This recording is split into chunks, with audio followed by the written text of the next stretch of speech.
بسم اللہ الرحمن الرحیم۔ M.A اردو سال اول پرچہ سوئیں اسالیب نثر سر سید احمد خان کے مضامین کا سلسلہ جاری ہے۔ تیسرا لیکچر ہے یہ،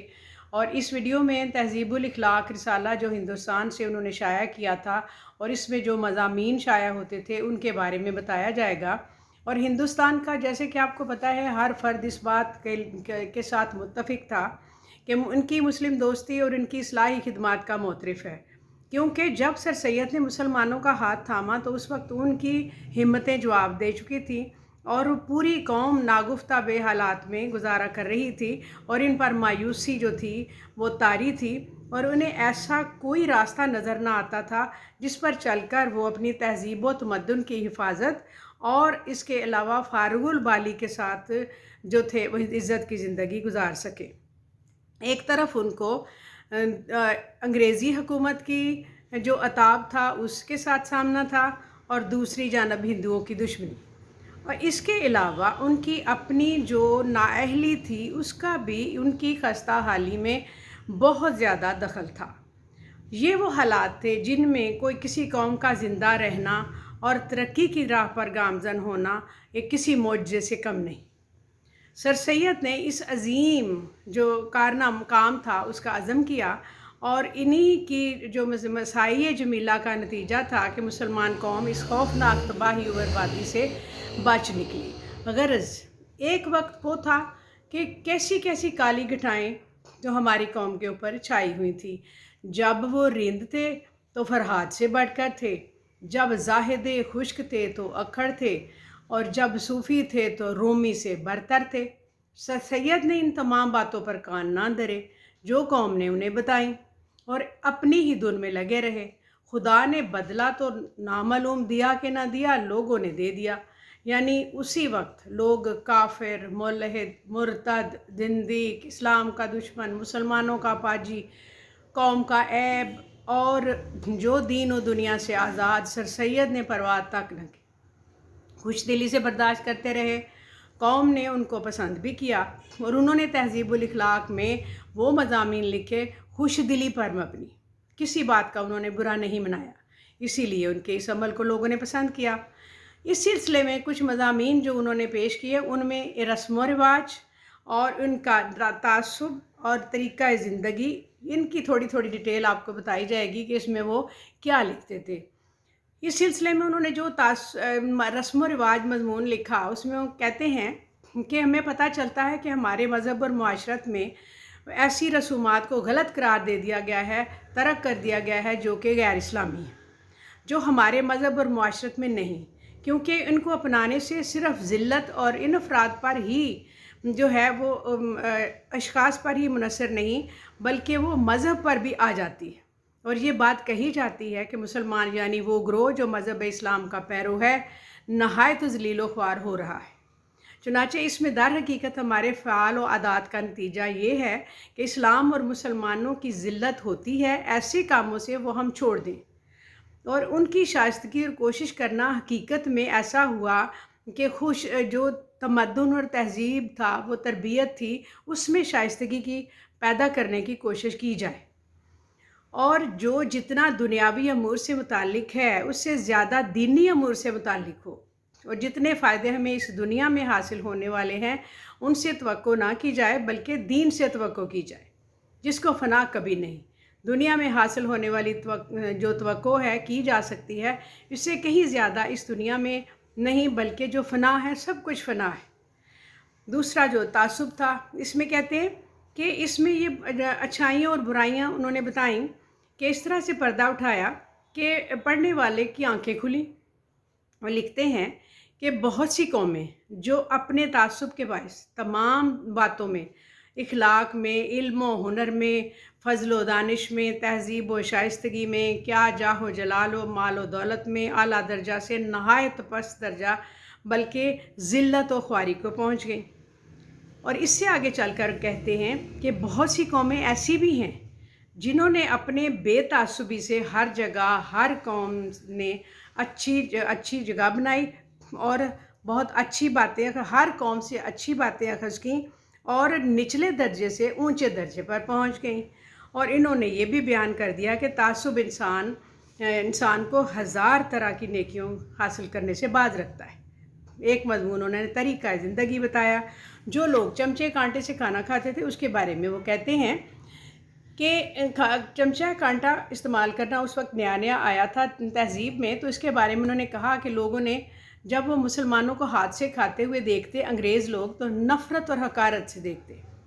اور بلکہ یہ لوگ پسند نہ کی جاتی۔ پھر یہ ہوا کہ ترکوں نے تو اس طریقہ کو بدل لیا، لیکن مصر کی عورتیں پھر بھی نیچی میز پر رکھ کر کھانا رکھتی اور کھانا کھاتے وہ لوگ۔ لیکن ہم یہ کہتے ہیں کہ ہاتھ سے کھانا مسنون طریقہ ہے، لیکن ہم آدھا طریقہ مسنون رکھتے ہیں اور آدھا طریقہ مسنون نہیں ہوتا، یعنی کہ ہمیں آنچنا آٹا بھی کھانا چاہیے اور ککڑی یا کھجور بھی کھانی چاہیے۔ تو ہمارے ہاتھ سے کھانے سے کوئی نفرت نہ کرے گا، مگر یہ نہیں ہو سکتا کہ کھانے تو ہمیں فرعونی اور طریقہ کھانے کا مسنونی۔ ہم کو خدا کا شکر کرنا چاہیے کہ اللہ تعالیٰ نے ہمیں وہ نعمتیں عطا کی ہیں، ہم اس کو استعمال کرتے ہیں، اور اس کا شکر عملی طور پر ہمیں ادا کرنا چاہیے، جس میں اسلام کو بھی عزت ہے۔ اور ہم چھری کانٹے استعمال نہ بھی کریں تو کیا فرق پڑتا ہے۔ پھر ایک اور مضمون انہوں نے لکھا تکمیل۔ اس میں وہ کہتے ہیں کہ ہندو اور مسلمان دو قومیں ہیں جو پچھلی لکیر کو مکمل سمجھ کر پیٹتی چلی آ رہی ہیں، جبکہ انگریز، فرینچ، جرمن ایسی قومیں ہیں جو ہمیشہ ترقی کی کوشش میں ہیں۔ اور ایک زمانہ تھا کہ مسلمانوں کو یہ بھی عزت تھی کہ یورپ کی بعض قوموں کے بمنزلہ ہی استاد کے گنے جاتے تھے، مگر اپنی جو اسی عیب نے جو ان قوموں میں تھا، اور اب وہی عیب مسلمانوں میں آ گیا۔ انہوں نے مسلمانوں کی اچھی باتیں لے لی اور مسلمانوں نے ان کی بری باتیں لے لیں، چنانچہ اب مسلمان ان کے بالکل وہ بات ہی نہ رہی جو ان میں تھی۔ یہ بات انہوں نے اس میں مضمون میں لکھی۔ پھر ایک اور مضمون میں لکھتے ہیں انسان کے خیالات۔ اس میں انہوں نے فرمایا، میں نے خیال کیا کہ علم و یقین دونوں آپس میں لازم اور ملزوم ہیں۔ جس چیز کا مجھ کو علم ہوگا بے شک اس کا یقین بھی ہوگا، جس چیز کا یقین ہوگا اس کا علم بھی ہوگا۔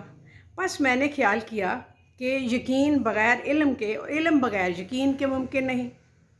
آخر میں لکھتے ہیں کہ ان تمام خیالات نے مجھے یہ ہدایت کی کہ عام لوگوں میں جو مسئلہ یہ ہے کہ ایمان اور مذہب کو عقل سے کچھ علاقہ نہیں ہے، یقینی غلطی ہے، اور جب میں نے مذہب اسلام کو بالکل عقل کے مطابق پایا تو اس کی سچائی اور اس کے مسئلے پر کامل یقین ہو گیا۔ ایک مضمون انہوں نے ہمدردی لکھا۔ اس میں لکھتے ہیں کہ غریبوں سے ہمدردی کرنا نہایت وہ جو بدخصلت لوگ ہیں اور سزا یافتہ ہیں، کوئی قدرت کے نہایت مستحکم قاعدے کو توڑتے ہیں، اور کوئی کچھ بڑی صفت نہیں، کیونکہ قدرت نے اس کے کرنے پر مجبور کر رکھا ہے، اور وہ کبھی ایسی اچھی بات نہیں کرتے کہ ان کا ساتھ دیا جائے۔ اسی مضمون میں وہ آیت قرآنی کا حوالہ بھی دیتے ہیں، کہتے ہیں کہ نیکی ہی نہیں کہ منہ کرو اپنا مشرق کی طرف یا مغرب کی طرف، لیکن نیکی وہ ہے جو کوئی ایمان لاوے اللہ پر اور پچھلے اللہ تعالیٰ کے جو دن فرشتوں پر، کتاب پر اور نبیوں پر، اور دیوے مال اس کی محبت میں قرابت والوں کو اور یتیموں کو اور محتاجوں کو اور راہ کے مسافروں اور مانگنے والوں کو اور گردنیں چھڑانے والوں کو۔ قرآن کے ان احکامات پر عمل ہونا سر سید ہمدردی گردانتے ہیں۔ یہ بات انہوں نے اس میں لکھی۔ باتیں تو بہت ٹھیک ٹھاک انہوں نے لکھی تھی۔ اب ایک ان کا مضمون ہے تعلیم و تربیت۔ اب اس میں لکھتے ہیں کہ اپنے عالموں کا یہ حال ہے کہ ان کی روحانی جو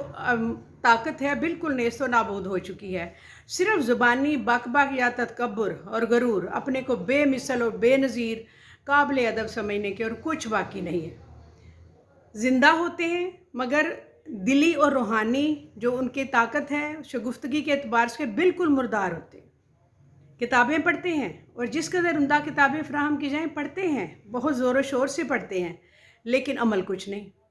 اور اس سے تربیت حاصل کرتے ہی نہیں، اور ایسے بیل کی مانند ہیں جو برابر چرتا ہے پھر بھی چراگاہ میں بند رہتا ہے، یعنی وہ اس سے کچھ حاصل نہیں کرتے، کہ کنویں کے مینڈک ہی بنے رہتے ہیں، پڑھتے جاتے ہیں لیکن حاصل کچھ نہیں کرتے۔ آگے چل کر لکھتے ہیں کہ ہم کو اپنے پر رحم کرنا چاہیے اور ایسی تعلیم کو اختیار کرنا چاہیے جو اندرونی جو ہماری طاقت ہے اس کو شگفتہ شاداب کرے اور دل کے ستونوں کو کھول کر چشمہ سرجی چشمہ سے پانی باہر نکالے جس سے ہماری زندگی سرسبز و شاداب۔ پھر تربیت اطفال کے بارے میں ان کا ایک مضمون ہے، اس میں ظاہر ہے بچوں کی تربیت کے بارے میں ہی ہوگا، جس میں وہ لڑکپن کے زمانے کی جو عمر 7 سے 15 سال کی ہے اس کے میں جو بچوں کی خاص طور پر لڑکوں کی تربیت کے بارے میں وہ بات کرتے ہیں کہ یہ کہتے ہیں کہ ایسا زمانہ ہے کہ جس میں آئندہ جو زندگی ہے اس کا مکمل طور پر نقشہ بچوں میں شامل ڈالا جا سکتا ہے، ان کو تربیت دی جا سکتی ہے۔ لڑکوں کو خاص طور پہ ہر چیز کے متلاشی رہتے ہیں، حافظہ تیز ہوتا ہے، قوت غور مضبوط ہوتی ہے، اچھی عادات کو دیکھنا، عمدہ جو عادات ہیں ان کو سیکھنا، ان کا جو تربیت پانا، اور یہ عموماً نیک، اس کو محبت کہتے ہیں، اور یہی وقت ہوتا ہے نہایت ہی مؤثر ہوتا ہے۔ یہ زمانہ لڑکوں کے لیے ذہنی، عقلی اور اخلاقی تخم ریزی کا ہوتا ہے، کیونکہ اس وقت تعلیم نہایت جلد قبول کرتا ہے اور مکمل طور پر ہر چیز کو وہ اختیار کرنے کی کوشش کرتا ہے۔ چنانچہ یہ کام کرنی چاہیے، یہ نہیں ہے کہ میاں بڑے طوطے بھی پڑے ہوئے ہیں۔ آخر میں لکھتے ہیں کہ اگرچہ لڑکوں کو تعلیم کا فرض مقدم ان کے ماں باپ پر بھی ہے، مگر جس تعلیم کو مطلوب ہے وہ بغیر اس کے تمام قوم آپس میں متفق ہو کر اس کو قائم نہ کرے گی تو ممکن نہیں ہے کہ اس کے لیے یہ جو آج کل کے بچے ہیں ان کی بہتر تربیت ہو سکے۔ چنانچہ استاد، طالب علم اور ماں باپ مل کر ان کا مکمل طور پر پڑھنے پڑھانے کا بندوبست کریں۔ پھر ایک ان کا عورتوں کے حقوق کے بارے میں ہے۔ یہ انگلینڈ میں اس زمانے میں عورتوں کے اتنے اعلیٰ حقوق نہیں تھے کہ مکمل طور پر با اختیار ہوتی جو کہ آج کل ہیں۔ اس کے بارے میں وہ کہتے تھے کہ جو عورت ہے وہ شادی کے بعد مکمل طور پر خاوند کے کنٹرول میں چلی جاتی ہے، اس کے پاس کوئی اختیارات نہیں ہوتے، وہ کوئی اپنے طور پر کوئی معاہدہ نہیں کر سکتی، کوئی کسی قسم کی چیز خرید و فروخت نہیں کر سکتی، اس کی جائیداد اس کے خاوند کے قبضے میں چلی جاتی ہے۔ یہ اس وقت وہاں کے حالات تھے، لیکن کہتے ہیں کہ مسلمانی قانون میں عورتوں کو کس طرح عزت میں ملی اور مردوں کے برابر ان کے حقوق اور اختیار تسلیم کیے گئے، اور ان کی حالت نابالغی میں جس طرح مرد اس اور بے اختیار اور ناقابل معاہدہ مقصود ہے، اور مثل مرد کے ممتاز ہر ایک معاہدہ کے لائق ہے، جس طرح مرد اس عورت سے اپنی شادی کرنے میں مختار ہے، اسی طرح عورت بھی ہے۔ عورت بھی اس کی رضامندی سے نکاح ہوتا ہے، اس کو جائیداد میں وارث بنایا جاتا ہے۔ پھر کہتے ہیں کہ انہوں نے اپنے نامذہب ہونے سے ایسا خراب برتاؤ عورتوں کے ساتھ اختیار کیا جس کے سبب تمام قومیں ان کے حالات پر ہنستی رہیں، اور ہماری ذاتی برائیوں کے سبب اس وجہ سے کہ قوم کی قوم ایک حالت پر ہے، اللہ ماشاءاللہ اس قوم کے مذہب پر عیب لگاتی ہیں۔ بس اب یہ زمانہ نہیں ہے کہ ہم ان باتوں کی غیرت نہ کریں اور اپنے چال چلن درست نہ کریں، اور جیسا کہ مذہب اسلام روشن ہے، خود اپنے چال چلن سے اس کی روشنی کا ثبوت لوگوں کو نہ دکھائیں۔ یہ انہوں نے اپنے مذہب کے بارے میں ایک مضمون میں لکھا تھا۔ تہذیب الاخلاق کے یہ مختلف ٹاپک جو انہوں نے پیش کیے تھے، یہ آپ کے ساتھ تھوڑا حصہ اس میں شیئر کیا ہے، اور آپ اس کو سن کر مزید اس میں شامل کرنا چاہیں تہذیب الاخلاق کی خوبیاں تو آپ شامل کر سکتے ہیں، کیونکہ یہ ایک کویشچن آپ کا جو سنیں گے تو تہذیب الاخلاق سر سید احمد خان کے حوالے سے آپ کا ایک سوال بہت اچھی طرح سے تیار ہو جائے گا، اور آپ اس کو لنک کریں، شیئر کریں، اور اپنے کومنٹس میں بتائیں کہ آپ لوگوں نے اس سے کیا سیکھا اور کیا یہ اچھا لگتا ہے یا نہیں، اور یہ اس کا کچھ فائدہ بھی ہے یا نہیں، اور سبسکرائب کریں۔ شکریہ، السلام علیکم۔